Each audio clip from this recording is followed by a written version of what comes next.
rolling, check. Come and stay on the hardwood. Pump bacon, rib shaking, chilling with. I be rolling out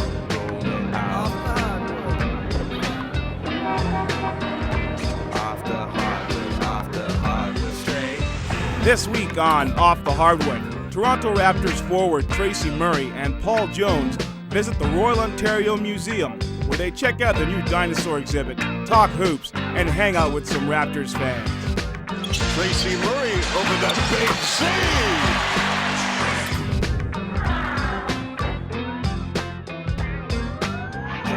Off the hardwood. Off the hardwood.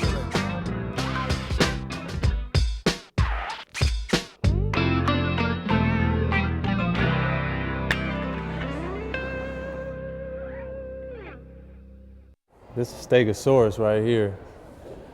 Now, I know when you leave basketball, you can come and work at the museum.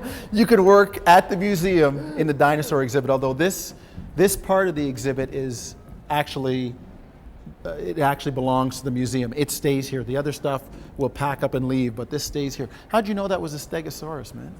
Well, one thing I remember about Stegosaurus when I was a kid was that tail back there's got some spikes on it. He also has stuff on his back here. But on this, they got the spikes back there. He used to swing the tail and keep the other dinosaurs off of him. That was his weapon. That was is that like defense mechanism? Is that like swinging the free arm in an offensive foul? Right. When you go to the basket, you push off and lay the ball up. Right.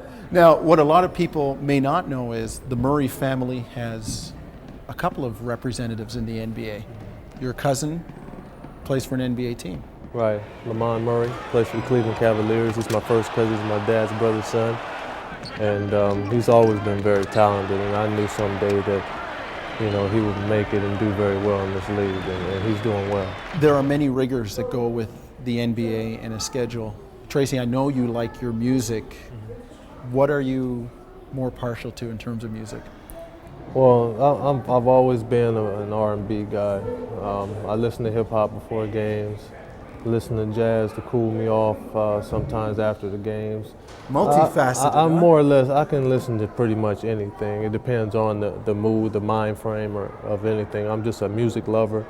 I do a little bit of dib and dab with music production. Got something going in the studio soon, and then hopefully it will hit your radio stations in a little while. So we'll see. A shameless plug for your own stuff. You've always thrived as a player coming off the bench. Mindset regarding a bench player. Well, the bench player has got to come in and either take the game up to another level or maintain the game for when the starters are out, so that when they come back in, they can just keep going. JYD is an Energizer Bunny. So he comes in and changes the game with his hustle. I'm the type that would change the game with scoring, and everybody has different roles. How much chatter is there, Tracy, amongst guys on the bench during the game as to see that, watch out for this? How much chatter goes on? Well, we all talk to each other, and communication is a major part of winning. And the more and more we talk, the more and more successful we're going to be as a team. And we're starting to talk a little bit more. And if we're going to be any better, then we're going to have to talk a little bit more. And that goes from the bench to the floor, from the 5 guys on the floor watching each other's backs. And we'll be okay. Lambiosaurus, 75 million years ago. See, I couldn't even steal the thunder. I beat you to it. I thought I would read the plaque and find out what was going on, but you knew this one too. So, like I said, we're going to get an application form downstairs.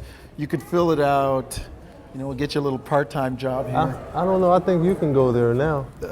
After being with you, I think I can. I've had the full tour. Speaking of tours around the NBA, you've been with 5 different teams. How rewarding was it to come back to Toronto after all that had happened in Denver? Well, it was a little bit different coming back this time. No Brendan Malone, no Isaiah Thomas, no Damon Stoudemire. Yeah, but you still wanted to come back, because I had spoken with you on the phone last year in Denver, and while you were loyal to that team, I know that you still felt something for Toronto? I've always felt something for Toronto. Toronto was the first city that took to Tracy Murray, that grasped Tracy Murray and had love for him. So I've always had love for Toronto, and to come back. It was under different circumstances, but I was definitely welcoming the second challenge of coming back here. The adjustment period in coming back to Toronto the second time? It's been rough. It's been a rough adjustment. It definitely wasn't like the first time. People are still great, you know. It's not, you know, the people are very fabulous, but things are different. You know, it's Vince Carter's team now.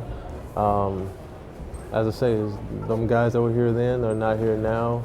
Coach Wilkins is the coach here. Glenn is the GM. Is owned by different people now, where it was by Bito before. So, as I say again, they've gone in a great direction. We're winning. We're going to playoffs, but my transition has been kind of rough. Well, walk us through how you ended up back here in terms of your agent and what was said to Glenn and how Tracy became part of the package, because what people forget is Keon Clark was in that deal too. Walk us through that. Well, I had no idea what was going on. I just walked in shoot around one day and they said, you traded. I heard rumors, you know, everybody hears rumors. I hear rumors now, but you know, you don't buy into them until they actually happen. I knew I was gone. I didn't know who was going with me. I knew who was going with me when I got to the plane. I even told Mama Dubai, you know, good luck.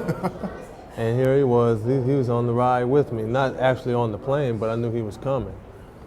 What did you tell Mamadou and Keon about Toronto before they got here? Well, I didn't really have a chance to talk to Mamadou, but Keon was on the flight with me, and I sat down and I talked to Keon for about 25 minutes about the city of Toronto, about how he'll love the city, about how supportive they are, and how the organization is still climbing. They're moving up, and they're going to really take to the style of play.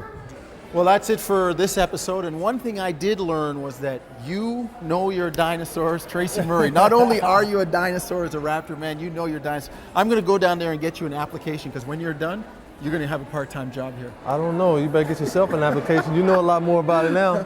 I learned from you, though. I learned from you. Thanks for joining us. I'm Paul Jones, and we'll see you next time off the Hardwood.